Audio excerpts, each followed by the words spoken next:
Isang mainit na pagtanggap at pagkilala ang ipinagkaloob ni Police Colonel Ardan C. Merculio, Officer in Charge ng Pangasinan Police Provincial Office, sa kanilang CDM contingent kasunod ng matagumpay nilang deployment.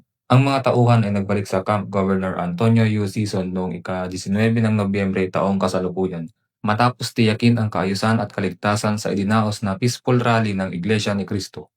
Pinuri ni Police Colonel Merculio ang CDM personnel sa kanilang profesionalismo, disiplina, at dedikasyon sa pagpapanatili ng kaayusan at seguridad habang ipinapatupad ang maximum tolerance.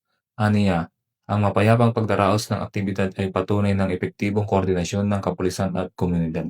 Tiniyak ng Pangasinan PPO na patuloy nitong palalakasin ang kahandaan at kakayahang magsagawa ng crowd management upang masiguro ang kaligtasan ng publiko bilang bahagi ng advokasya na ang bagong PNP para sa bagong Pilipinas, serbisyong mabilis, tapat at nararamdaman.